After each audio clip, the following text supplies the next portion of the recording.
नमस्कार दोस्तों, आपका स्वागत है अपनी YouTube चैनल PFP में। आज हम टाइटन के बारे में चर्चा करने वाले हैं। आज ये न्यूज़ है कि बहुत अच्छा सेल्स किया है, इस क्वार्टर में एक्सपांशन भी बहुत अच्छा किया है और इसके चलते बहुत से ब्रोकरेज हाउसेस ने अपने टारगेट भी बढ़ा दिए हैं। तो एक पॉजिटिव सेंटिमेंट क्रिएट होता हुआ नजर आया और स्टॉक में हमें 5.5% की शानदार तेजी देखने को मिली है। तो आगे आने वाले समय में हम क्या एक्सपेक्ट कर सकते हैं और एज ए रिटेलर हमें क्या करना चाहिए, इसके बारे में आज हम चर्चा करने वाले हैं।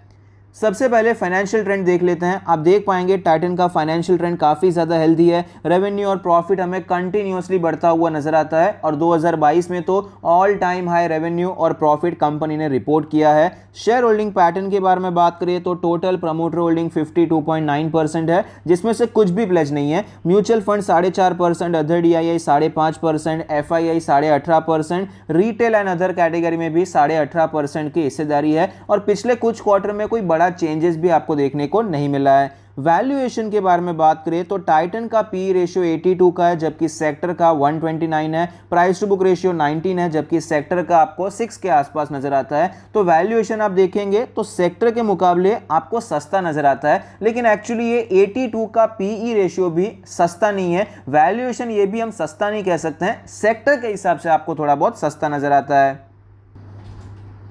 स्टॉक के चार्ट पर हमें क्लियरली पता चलता है कि स्टॉक में 2750 के लेवल से अच्छी खासी गिरावट देखने को मिली। 1800 के आसपास सपोर्ट लिया और यहां से एक बाउंस बैक देखने को मिला है और फिलहाल स्टॉक हमें 2100 के ऊपर ट्रेड करता हुआ नजर आता है। 20 और 50 डेज के मूविंग एवरेज के ऊपर ट्रेड कर रहा है। एक्चुअली आज की जो क्लोजिंग हुई है 50 डेज के मूविंग एवरेज के जस्ट नीचे होती हुई नजर आती है।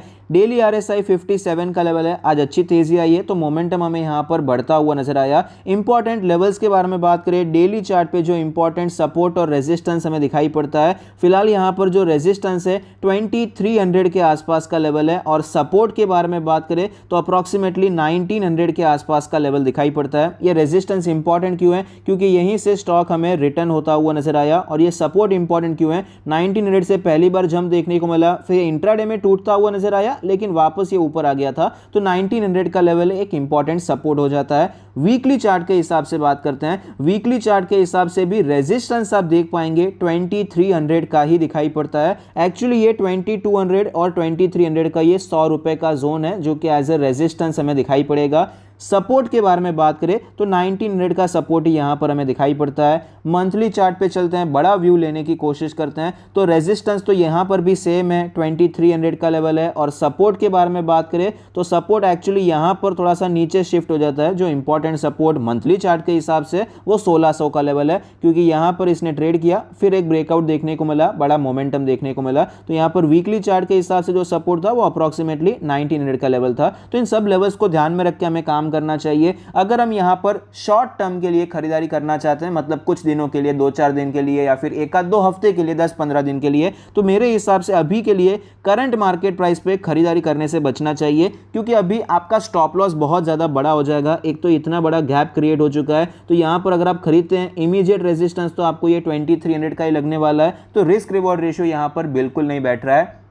मिड टर्म के बारे में बात करें तो मिड टर्म के लिए अगर हम खरीदना चाहते हैं तो भी मेरे हिसाब से वेट एंड वॉच करना चाहिए। यहां पर दो सिनेरियो हो सकते हैं, या तो ये स्टॉक यहां पर सपोर्ट लेके आपको ऊपर जाता हुआ नजर आ सकता है, 23 के ऊपर निकल जाएगा। 23 के ऊपर जाता है तो हम यहां पर फ्रेश पोजीशन बना सकते हैं मिड टर्म के लिए। बाय चांस यहां पर 2300 के ऊपर जाए उससे पहले आपको कुछ गिरावट देखने को मिल जाती है और ये स्टॉक आपको 2000 के करीब मिल जाता है, तो 2000 के करीब हम वापस यहां पर एंटर हो सकते हैं। तो रिस्क रिवॉर्ड रेशियो हमारा बेटर हो जाएगा, क्योंकि यहां पर हम स्टॉप लॉस रखेंगे और टारगेट हमारा अपना ऑल टाइम हाई का टारगेट हो जाएगा। लेकिन एक चीज नोट करनी है, अगर हम 2000 के आसपास खरीदारी करते हैं तो हमारी क्वांटिटी फुल क्वांटिटी नहीं होनी चाहिए। सपोज आपके रिस्क मैनेजमेंट के हिसाब से आपको 100 शेयर्स खरीदने हैं, लेकिन 100 की जगह पे आपको 50 या फिर कम शेयर्स खरीदने चाहिए, 50-60 खरीदने चाहिए। उसका एक रीजन है, क्योंकि स्ट्रक्चरल बेसिस पे जब तक ये 2300 के ऊपर नहीं जाता है, ये चार्ट वीक है, इसमें आपको कोई बहुत बड़ा मोमेंटम हम एक्सपेक्ट नहीं कर सकते हैं। भले हम ये नहीं कहते कि गिर जाएगा, लेकिन बहुत ज़्यादा बढ़ भी नहीं सकता, इसको यहाँ पर स्ट्रगल करना पड़ेगा, 2-3 महीने टाइम स्पेंड कर सकता है। इसीलिए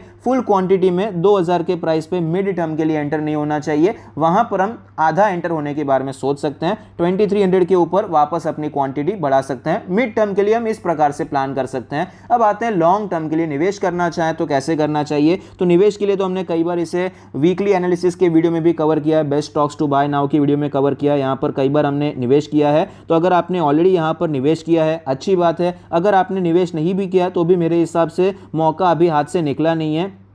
आज इतना अच्छा गैप अप ओपन हुआ है, इतना बड़ा गैप यहाँ पर पेंडिंग है, तो ये गैप फिल होने के काफ़ी ज़्यादा चांसेस है। ये स्टॉक हमें 2000 से करके 2050 के रेंज में मिल सकता है। तो यहाँ पर आप खरीदारी करने के बारे में सोच सकते हैं, लॉन्ग टर्म के लिए क्वांटिटी को ऐड कर सकते हैं। Thank you, stay happy, happy investing.